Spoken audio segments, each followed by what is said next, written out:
And is it okay to take nap breaks in work? Nearly 1 in 10 Brits have confessed to regularly napping on the job. Do you think that's fair enough?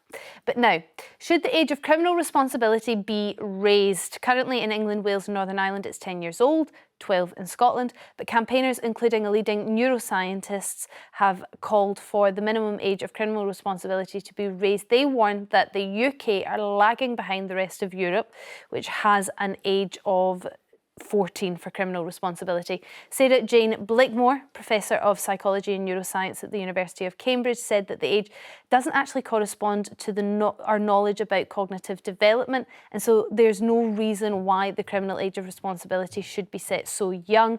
Do you agree with her? Get your calls in for this one, 0207 862 2222. That's 0207 862 2222.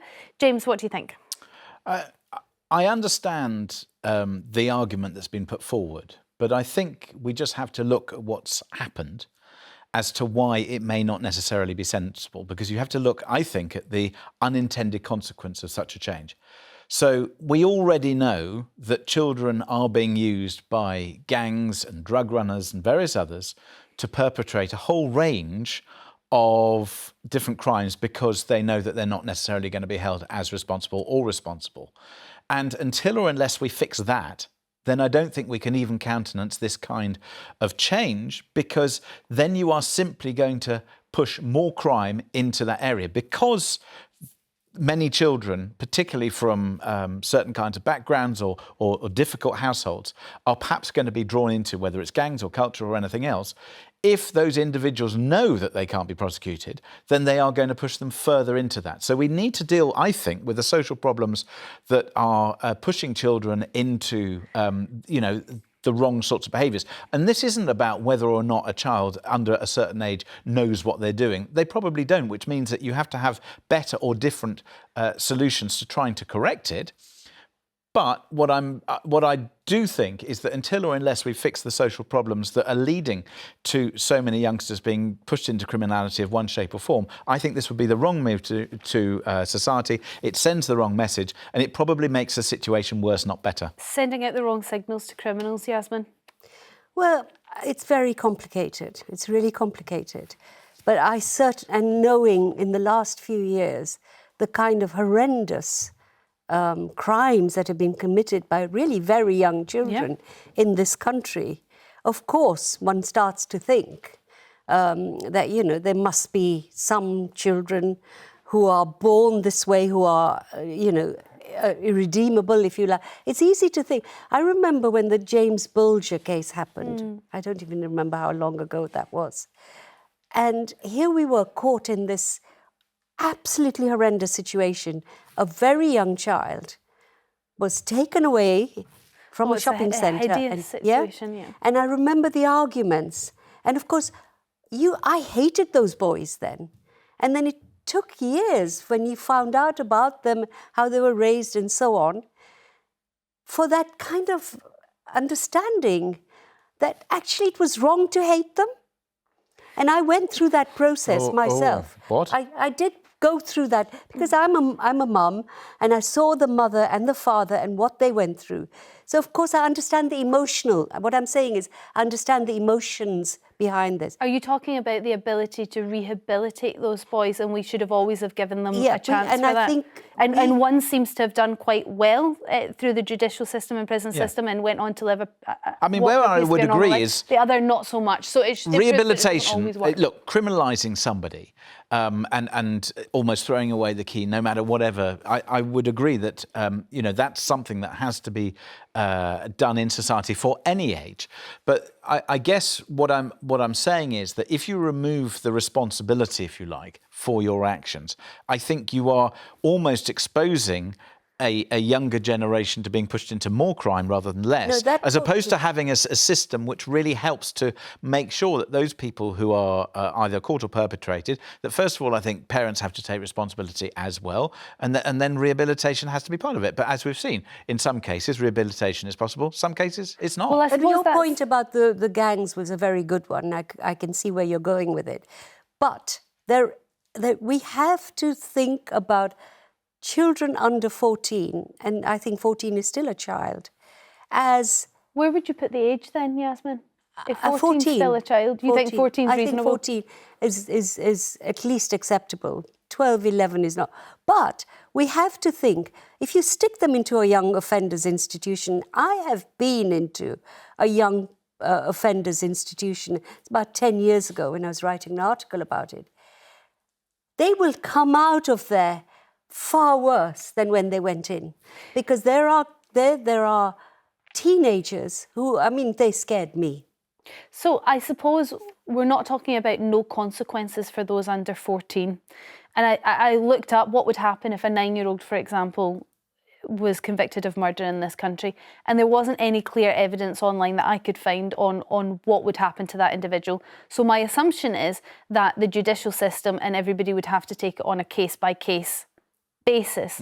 So presumably, if we increase the age to 14, what we're saying is anyone caught doing any sort of criminal activity under the age of 14 would be treated on a case-by-case basis, and maybe that is the most appropriate way to do it, because development is so different at that age, and also you have to take into the consideration their upbringing and how they've been raised. I still stand by my point about how younger people could be coerced into various things and actions. But also, I think what we're really talking about here is a system. We know that the adult prison system isn't fit for purpose, and I think that we've got a real problem with youth and youth offending, because if, as you say, and I would believe you, and I, from the experiences I've had and the people that I've met and people who tell me about this stuff, you go into an institution, you come out worse. We've got a problem with our institutions and how we deal with it, and we've also got a parental responsibility problem as well. So there are so many different other things. I think my issue with this is that this is fixing a problem that doesn't need to be fixed in this way until or unless we fix the other problems around it. If we did that, then I think we could probably get to a place where you could raise the age, because you'd have the support and the necessary measures to make sure that people are either dealt with or looked after, or however you want to call it, properly. But until or unless we deal with the gangs, until or unless we deal with the social problems and all these other things, I think this is... shouldn't we? Of course we should. We should be absolutely going ruthlessly down on the gang masters. But hold on, Yasmin, so yes, young people commit hideous crimes, and there's an argument to say they may not know the full consequences of those crimes at such a young age. But do you think for 1 minute those young people are going home and telling their parents what they've done? I mean, the likelihood is they're not, because they probably know they've done wrong. I mean, even my son, he's 2, he knows if he's done something naughty. So there is some sort of capacity there from a young age. Yes and no, because I think at the age of, say, 9 or 10, we live in a culture globally where violence is part of the cartoon life they watch a lot of the time. Okay. Yeah? And I don't know whether they can distinguish between the reality and cartoons. I think they can. No, 9, 10 is very young. Olive from Devon, what's your thoughts on this? My phone number is 01626. Oh, Olive, don't give your number out online, but on air, please don't. You're on air now, so you've got through. I'm wondering whether you think that the age of criminal responsibility should be increased. No, yeah, I do think that it should be 14, 13, 12, or whatever. They should be living in America, and America gives their name, which they should do here. Okay, there's a lot of different issues you've brought up there. So at the moment in England, Wales and Northern Ireland, different in Scotland, it's 10. Scotland, it's 12, actually only recently increased. Do you think the age of criminal responsibility should be increased to 14? No, give their age and the name and the address, okay, even their address. Olive, I think you think this is a different debate. We're not talking about releasing information about children. That's a completely different debate. But I hear what you're saying. You would like their names and possibly even their phone numbers announced nationally. But what do you think about the age of criminal responsibility? No, it shouldn't be to the age of 14. If they commit a crime at 13, yes, name them. Okay, what if they commit a crime at 10? No, name them. Just name them. Regardless of age, my dear. Okay, yes. Olive, thank you very much for your call. We're not actually talking about whether you should name children, that's up to the courts, but that's a different debate for another day, which we've had. So thank you very much for your call. I think we've got some messages actually coming in, but do give us a call. 0207 862 2222 is the number for your view on this. Should the age of criminal responsibility be increased from 10 as it is in England, Northern Ireland and Wales to 14? Carol has been in touch on Facebook and says it should be left alone. This only encourages criminals to exploit children in the knowledge that they won't be prosecuted. Very much James's point on that. Beverly disagrees, though, saying it should be lowered. If you can commit a crime, then you should do the time. What do you say to that, Yasmin? I mean, that essentially says... I just find it unbelievably heartless and even I wouldn't agree with reducing the age. So you wouldn't agree that a 9-year-old should be held completely criminally responsible for their actions, but what happens on your 10th birthday that means that cognitively you're able to comprehend the consequences of your actions? What happens on your 17th birthday Well, that suddenly means you're able to drive in them before you weren't? What happens on your 18th birthday when you're able to go to the pub and buy a pint? I mean, come on, we have all these arbitrary ages, and of course some people will be more cognitively developed than others at certain different ages, but in the past that's kind of where the courts or wherever it is have identified that difference between being a certain kind of child and having certain abilities. And I dare say you speak to any 10-year-old, they know what's right and wrong.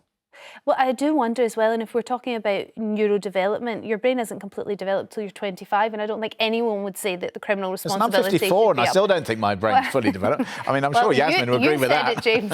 OK, listen, thank you for all your comments on this, but now...